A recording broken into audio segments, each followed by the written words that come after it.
जय श्री कृष्णा। राधे राधे दोस्तों मैं आज आप सभी भक्तों को लड्डू गोपाल की दिल को झकझोर देने वाली बिल्कुल सत्य लीला कथा सुनाऊंगी, जिसे सुनकर आप सभी लड्डू गोपाल के प्रेम में रो दोगे। आप अपनी आंखों के आंसू नहीं रोक पाओगे। दोस्तों, भक्ति के मार्ग में एक भक्त के जीवन में कई तरह की समस्याएं आती हैं। खासकर अगर वह भक्त महिला हो तो उसे अपने जीवन में कई तरह की समस्याओं का सामना करना पड़ता है। दोस्तों, भले ही कोई कार्य हो, उसमें परिवार का सहयोग होना बहुत ही जरूरी होता है। बिना परिवार के सहयोग के हम वो कार्य संपूर्ण तरीके से नहीं कर पाते हैं। खासकर महिलाएं जब वो अपने मायके में होती हैं, तब वो अपने लड्डू गोपाल की सेवा बड़े ही प्रेम भाव से करती हैं। और जब वही लड़कियां अपने ससुराल जाती हैं तो उन्हें तरह तरह की समस्याओं का सामना करना पड़ता है, तरह तरह की बातें सुननी पड़ती हैं। दूसरी तरफ कई ऐसे परिवार होते हैं जिनके यहाँ शादी होने के बाद लड़कियां अपने आप को सौभाग्यशाली मानती हैं। उन्हें अपने ससुराल में भी मायके जैसा माहौल मिलता है, प्यार दुलार मिलता है। लेकिन कई भक्तों के जीवन में इतनी ज्यादा समस्याएं आती हैं, चाहे वो अपने मायके में हो या ससुराल में, उन्हें ठाकुर जी की सेवा करने से रोका जाता है। जहाँ कुछ ऐसे लोग भी होते हैं जिनके मन में यह भ्रांतियां हैं कि लड्डू गोपाल की सेवा करना बहुत कठिन होता है, वहीं दूसरे लोग अपनी चकाचौंध जिंदगी में इतने व्यस्त हैं कि उन्हें ठाकुर जी के लिए बिल्कुल भी समय नहीं है। यदि ऐसी स्थिति में कोई बहू ठाकुर जी की सेवा करना चाहे तो उसे रोका जाता है, उसके साथ अत्याचार किया जाता है, गलत व्यवहार किया जाता है। लेकिन दोस्तों, कभी कभी ऐसी घटनाएं घट जाती हैं जो हम सबकी सोच से परे हैं। एक भक्त अपने ठाकुर जी, अपने लड्डू गोपाल, अपने इष्ट देव के साथ इतना गलत व्यवहार बर्दाश्त नहीं कर सकता। दोस्तों, आपसे विनती है कि वीडियो को पूरा अवश्य देखिएगा और उन लोगों को जरूर शेयर करिएगा जो लोग हमारे ठाकुर जी के साथ गलत व्यवहार करते हैं। दोस्तों, आज की घटना है उड़ीसा में रहने वाली अलका जी की। अलका जी बताती हैं कि मेरी शादी को 5 वर्ष बीत गए हैं। मेरा मायका और ससुराल दोनों ही उड़ीसा में ही हैं। मेरे मायके में मेरे मम्मी पापा और हम 2 भाई बहन थे। लड्डू गोपाल की सेवा के लिए मेरे मन में श्रद्धा भक्ति बचपन से ही थी। मैं हमेशा से ही लड्डू गोपाल की सेवा करना चाहती थी, लेकिन मेरे मम्मी पापा दोनों ही नौकरी करते थे, इसीलिए काम की वजह से मेरी मम्मी को ज्यादा पूजा पाठ करने का समय नहीं मिल पाता था। इसीलिए मेरी मम्मी ने हमारे घर पे लड्डू गोपाल को लाने की इजाजत कभी नहीं दी। मम्मी का कहना था कि अभी तुम्हारी उम्र पढ़ाई लिखाई करने की है, अभी से पूजा पाठ करने की कोई जरूरत नहीं है। अलका जी बताती हैं कि मैंने पहली बार लड्डू गोपाल की सेवा होते हुए अपनी सहेली के यहाँ देखा था। मेरी सहेली की मम्मी बड़े ही प्रेम भाव से लड्डू गोपाल की सेवा किया करती थी। उनके घर में लड्डू गोपाल की सेवा होते हुए देखकर मुझे बहुत अच्छा लगता था। मेरे मन में भी यही इच्छा जागी कि मैं भी अपने घर पे एक सुंदर से लड्डू गोपाल लेकर आऊं। अलका जी बताती हैं कि ऐसे ही धीरे धीरे समय बीत रहा था। धीरे धीरे मैं बड़ी होने लगी और मेरे मन में समय के साथ लड्डू गोपाल के लिए श्रद्धा भक्ति बढ़ती गई। अलका जी बताती हैं कि इतने वर्ष बीत गए,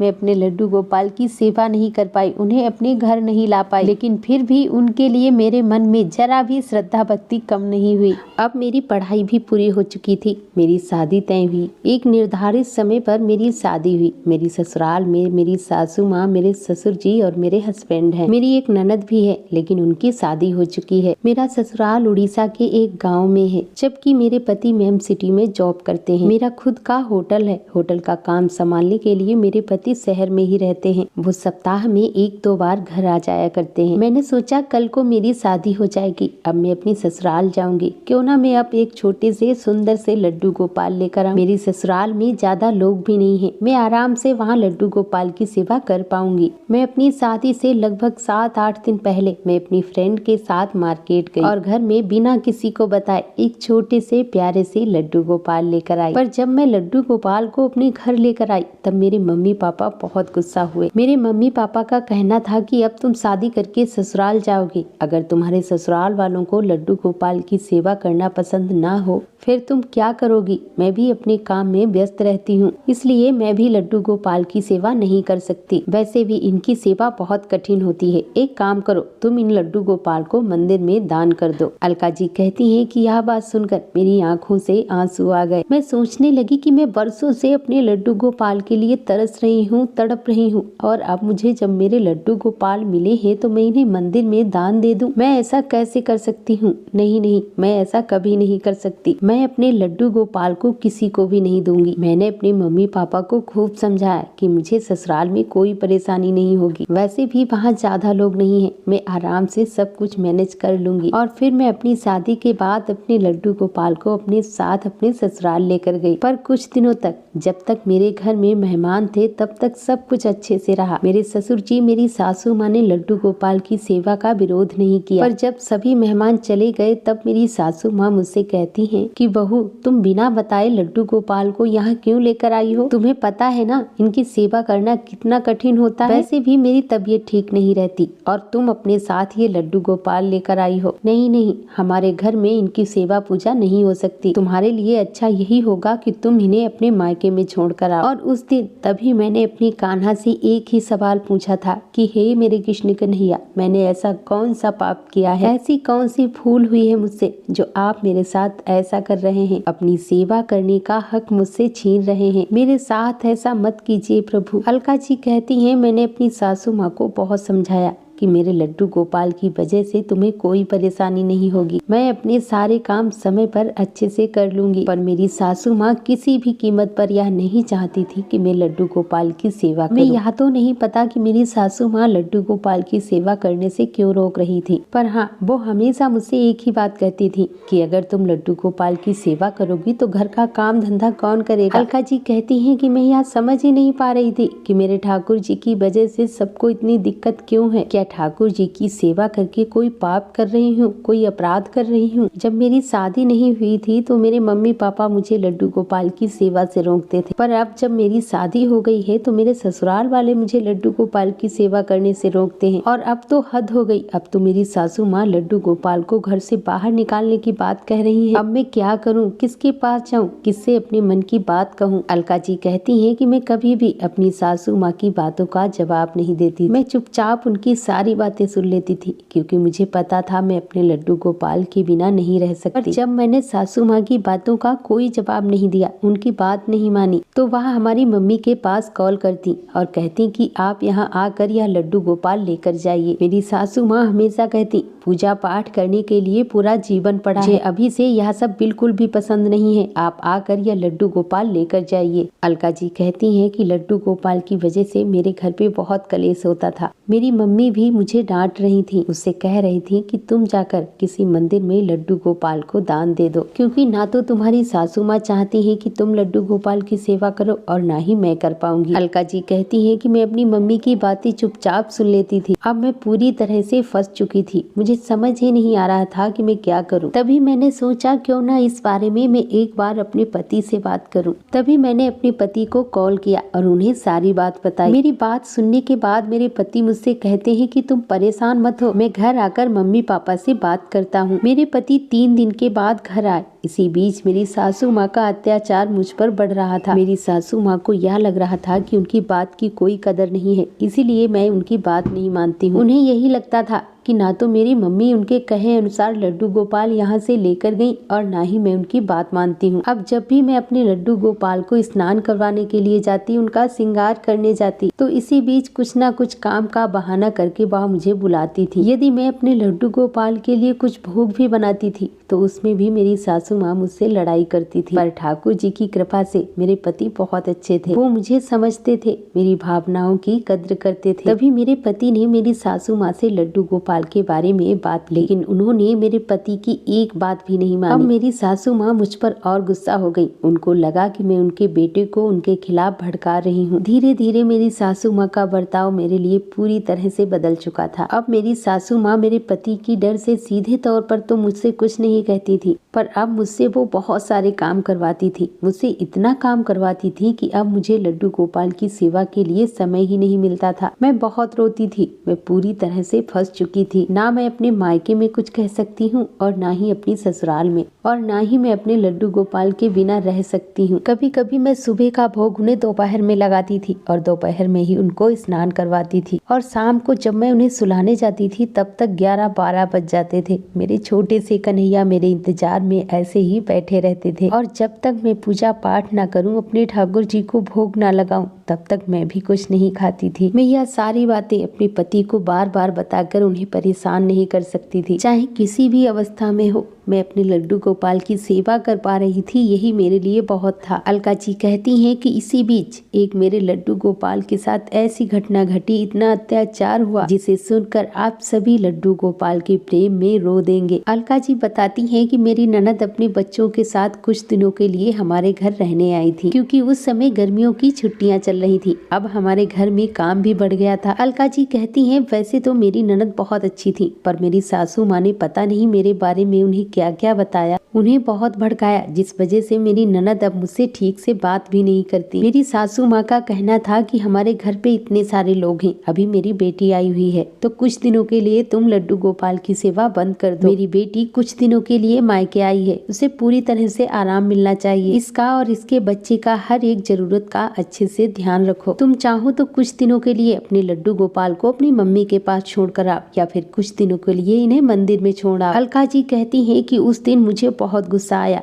क्योंकि बार बार मेरे लड्डू गोपाल को घर से निकालने की बात कही जा रही थी। मैं बहुत दुखी हो गई और गुस्से में मैंने भी अपनी सासू माँ से कह दिया कि आप हमेशा यह कैसी बातें करती हैं, क्या कोई अपने घर के सदस्य को इस तरह से बाहर निकाल देता है क्या? और एक बात मेरी भी आप मान लीजिए, लड्डू गोपाल इस घर से कहीं भी नहीं जाएंगे। यह मेरे छोटे बच्चे के समान है और मैं इनसे बहुत ही प्रेम करती हूँ। ना ही इन्हें मैं अपने मायके भेजूंगी और ना ही इन्हें मंदिर में भेजूंगी। मैं अपने ठाकुर जी के बिना नहीं रह सकती। अलका जी कहती हैं मुझे बहुत दुख हो रहा था, मुझे बहुत तकलीफ हो रही थी, बार बार मेरे लड्डू गोपाल को घर से निकालने की बात की जा रही थी। अब तो मेरी सासू माँ के साथ साथ मेरी ननद भी मुझसे गुस्सा हो गई। वो मुझसे कहती हैं ये क्या तरीका है मम्मी से बात करने का, क्या तुम हमेशा ऐसे ही बात करती हो? ये तुम्हारा क्या तरीका है मम्मी से बात करने का? उस दिन मेरे घर पे लड्डू गोपाल की वजह से बहुत कलेश हुआ था और मेरी सासू माँ ने मेरे पति को कॉल करके बताया कि मेरी ननद आई हुई है, इसी वजह से मैं कलेश करती हूँ। उन्होंने बताया कि मैं नहीं चाहती कि मेरी ननद मेरे घर पे आए, पर मेरा दिल जानता है, मेरा मन जानता है, मेरे मन में ऐसी कोई भावना थी ही नहीं। उस दिन पहली बार मेरे पति ने भी मुझ पर गुस्सा किया था। उनका कहना था कि चाहे कुछ भी हो, लेकिन मेरी मम्मी को तुम्हें जवाब नहीं देना चाहिए था। मेरे पति ने कहा कि अच्छा ठीक है, मैं कल घर आता हूँ, आकर देखता हूँ कि क्या करना है। और उसी दिन मेरे साथ एक आश्चर्य करने वाली घटना घटी। अगले दिन मैं सुबह सुबह उठी, घर के सारे काम करने के बाद मैं स्नान करने गई और स्नान करने के बाद जब मैं अपनी घर के मंदिर में गई तो वहाँ जाकर मैं देखती हूँ कि लड्डू गोपाल तो अपने स्थान पर है ही नहीं। मैं चारों तरफ यहाँ वहाँ अपने लड्डू गोपाल को पागलों की तरह ढूंढने लगती हूँ, पर मुझे मेरे लड्डू गोपाल मिल ही नहीं रहे थे। मैंने अपनी सासू माँ अपनी ननद से भी पूछा, लेकिन उनका यही कहना था कि उन्हें नहीं पता कि लड्डू गोपाल कहाँ गए। पर ऐसे अचानक से मेरे ठाकुर जी कहाँ जा सकते हैं? मैं बहुत रोने लगी। पूरे घर में अपने ठाकुर जी को ढूंढा, तभी मैंने अपने पति को भी कॉल किया। मेरे पति मुझसे कहते हैं कि मैं रास्ते में हूँ, कुछ ही देर में घर आ रहा हूँ। थोड़ी देर के बाद मेरे पति घर आ जाते हैं और मेरी सासू माँ से सवाल करते हैं कि ऐसा कैसे हो सकता है कि लड्डू गोपाल घर से गायब हो गए या लड्डू गोपाल अपने आप कहीं चले गए हैं। तभी मेरी सासू माँ कहती हैं कि यह भी तो हो सकता है कि बाबू ने लड्डू गोपाल को यहाँ वहाँ फेंक दिया हो। हमारे घर के बाहर कितने नाले और कुआं हैं, क्या पता किसी नाले कुएं में फेंक दिया हो। वो भी बच्चा है, समझता नहीं है, उसे क्या पता। अलका जी कहती हैं कि मेरी ननद का बेटा 2.5 साल का था। मैंने उससे पूछा कि बाबू आपने लड्डू गोपाल को लिया है क्या? पर वह बार बार यही कह रहा था कि नहीं, मैं नहीं जानता लड्डू गोपाल को। मेरे पति आस पास भी लड्डू गोपाल को ढूंढने लगते हैं, पर मेरे लड्डू गोपाल कहीं नहीं मिले। अब मेरा ध्यान बार बार कुएं की तरफ जा रहा था। मुझे लग रहा था कि शायद मेरी ननद के बेटे ने ही लड्डू गोपाल को कुएं में डाला है। मेरा कलेजा फट रहा था। बार बार मेरे लड्डू गोपाल का चेहरा मेरी आंखों के सामने घूम रहा था। अलका जी कहती हैं कि मेरे पति ने बार बार मेरे ननद के बेटे से पूछा, पर उसका यही कहना था कि उसे नहीं पता, उसने लड्डू गोपाल को नहीं लिया। हमने हर जगह ढूंढ लिया, घर के आसपास भी ढूंढ लिया, पर मेरे ठाकुर जी मुझे कहीं नहीं मिले। मेरा रो रो कर बुरा हाल था। तभी मेरे पति मुझे समझाने लगे कि तुम परेशान मत हो, मैं तुम्हें दूसरे लड्डू गोपाल ला कर दूंगा। मैंने सुबह से कुछ नहीं खाया था, मेरे लड्डू गोपाल मेरे पास नहीं थे, मेरे गले से खाना कैसे उतरता। छोटे से ठाकुर जी पता नहीं कहाँ हैं, किस अवस्था में हैं। मेरे पति ने तो मुझसे यह कहा कि तुम्हें दूसरे लड्डू गोपाल ला कर दूंगा, पर मेरे लड्डू गोपाल की छवि ही मेरी सांसों में समाई थी। उन्हीं का चेहरा मेरी आंखों के सामने घूमता था। अलका जी कहती हैं कि मुझे पता है कि सारे लड्डू गोपाल एक समान हैं, सभी भगवान श्री कृष्ण के बाल स्वरूप हैं, पर मेरे लड्डू गोपाल के साथ मेरी भावनाएं जुड़ी थी, मेरी भक्ति जुड़ी थी, मेरा प्रेम जुड़ा था, मेरा विश्वास जुड़ा था। उनकी जगह अगर मैं किसी दूसरे लड्डू गोपाल को लेकर भी आती तो भी उन्हें वह स्थान में कभी नहीं दे पाती। मैं बहुत रो रही थी, अपने ठाकुर जी से बस यही प्रार्थना कर रही थी कि हे मेरे कान्हा, मैं आपके बिना नहीं रह सकती। मेरा दम घुट रहा है, मेरी सांसें रुक रही हैं। आपके बिना ठाकुर जी नहीं पाऊंगी। आप मेरे पास वापस आ जाओ। अलका जी कहती हैं कि उसी शाम मेरी सासू माँ और मेरी ननद ओवर वाले कमरे में बैठी थी। मैं अपने कमरे में लेटी हुई थी। मेरे पति मेरे पास ही टीवी देख रहे थे और तभी मेरे पति किचन में पानी लेने के लिए जाने लगते हैं और रास्ते में ही उनका पैर किसी नुकीली चीज में फंस जाता है और उनके पैर से खून आने लगता है। मेरे पति वापस कमरे में आते हैं और मुझसे कहते हैं, देखो ना क्या हो गया। मेरे पति का पैर बहुत ज्यादा कट गया था, बहुत ज्यादा खून आ रहा था। मैंने उनसे कहा कि आप यहाँ बैठिए, मैं आपके लिए दवाई और बैंडेज लेकर आती हूँ। यह कहकर मैं स्टोर रूम की तरफ भागी। मैं जहाँ हमेशा दवाइयों का बॉक्स रखती थी वो बॉक्स मुझे वहाँ नहीं मिल रहा था। इधर उधर वो बॉक्स ढूंढने के चक्कर में मेरे हाथ जो लगता है वो मैंने कभी सपने में भी नहीं सोचा था। हमारे घर की अलमारी में कपड़े में लपेट कर कुछ रखा हुआ था। मेरा हाथ उसी कपड़े में लपेटी हुई पोटली में पड़ता है। मैं उसे दबाकर देखती हूँ तो मुझे बहुत सख्त महसूस होता है। तभी मुझे यह महसूस होता है कि जरूर यह कोई सामान नहीं, कोई मूर्ति जैसा ही है। बिल्कुल देर न करते हुए उस टूटी हुई अलमारी से वो पोटली बाहर निकाल लेती हूँ और उसे खोलकर जब मैं देखती हूँ तो मेरी आंखें फटी की फटी रह जाती हैं। उस पोटली के अंदर मेरे लड्डू गोपाल थे, मेरे कान्हा थे। मैं अपने कान्हा को पाकर बहुत खुश हो गई। मैं अपने ठाकुर जी को अपने सीने से लगाकर दौड़ती हुई अपने पति के पास गई और उनसे कहती हूँ कि देखिए ना, मुझे मेरे लड्डू गोपाल मिल गए। मेरे पति भी लड्डू गोपाल को देखकर आश्चर्यचकित थे। मैं अपने लड्डू गोपाल को सीने से लगाकर जोर जोर से रोने लगी। मेरी रोने की आवाज सुनकर मेरी सासू माँ और मेरी ननद मेरे पास आती हैं और उन्होंने जब मेरे हाथ में लड्डू गोपाल को देखा तब वो दोनों ही चकित रह गए। मैं और मेरे पति दोनों ही अच्छी तरह से यह समझ चुके थे कि मेरे लड्डू गोपाल कपड़े में लपेटे हुए उस अलमारी के अंदर कैसे पहुँचे। मैं उनसे कुछ बोल पाऊँ, कुछ कह पाऊँ, मैं उस अवस्था में नहीं थी। मेरी आंखों से सिर्फ और सिर्फ आंसू बह रहे थे। मेरे छोटे से कन्हैया भूखे प्यासे उस कपड़े की पोटली में लपेटे हुए थे। लोगों के लिए यह एक मूर्ति मात्र हो सकते हैं, पर मेरे लिए मेरे ठाकुर जी हैं, मेरी संतान है। मैं एक छोटे से बच्चे को इतने बड़े दुख में कैसे देख सकती हूँ। मेरे ठाकुर जी को कितनी तकलीफ हुई होगी, कितना दर्द हुआ होगा। उसी समय मेरे पति ने मेरी ननद और मेरी सासू माँ से बहुत बातें कही, लेकिन वो दोनों चुप थे। उनकी चुप्पी बता रही थी कि यह उन्हीं की ही करनी है। उन्होंने यह सोचा होगा कि समय मिलने पर वो मेरे लड्डू गोपाल को कहीं बाहर फेंक आते या फिर किसी नदी में विसर्जित कर देते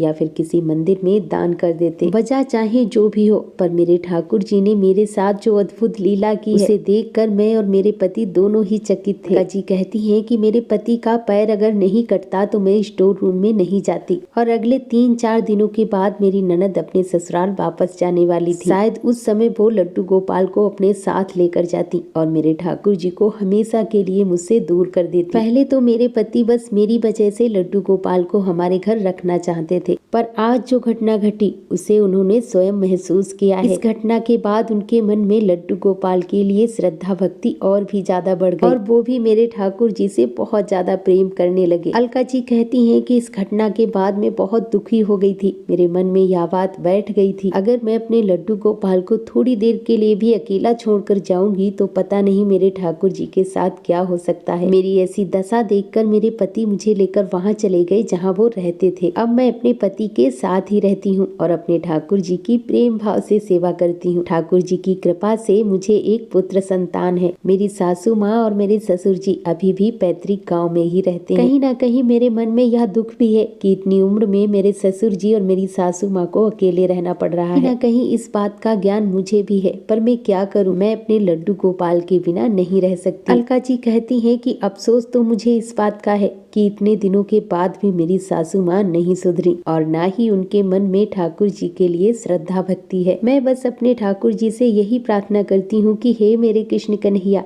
उन्हें सद्बुद्धि दीजिए, उन्हें भी भक्ति के मार्ग पर लेकर आइए, जिससे मैं खुशी खुशी अपने पूरे परिवार के साथ रह सकूं और मिलजुल कर अपने ठाकुर जी की सेवा कर सकूं। आपका बहुत बहुत धन्यवाद जो इतनी प्यारी सी और अद्भुत लीला आपने शेयर की, जिसे मैं अपने चैनल के माध्यम से बाकी सभी भक्तों तक पहुंचा पाई। दोस्तों, आज भी हमारे समाज में कुछ ऐसे लोग हैं जो अपने आप को बहुत श्रेष्ठ मानते हैं, अपनी मर्जी चलाने के लिए कुछ भी कर सकते हैं, किसी भी हद तक जा सकते हैं। अलका जी की उनकी सासू माँ ने जो भी किया बहुत ही बड़ा अपराध है। मेरे ठाकुर जी ऐसे लोगों का मार्गदर्शन करें और उन्हें भक्ति के मार्ग पर लेकर आए। दोस्तों, इसीलिए मैं हमेशा अपनी वीडियो में कहती हूँ कि लड्डू गोपाल की भक्ति कीजिए, उनकी सेवा कीजिए, उन पर अटल विश्वास कीजिए और ज्यादा से ज्यादा नाम जाप कीजिए और एक बार प्रेम से बोलो लड्डू गोपाल की जय, वृंदावन बांके बिहारी लाल की जय। जय जय श्री राधे।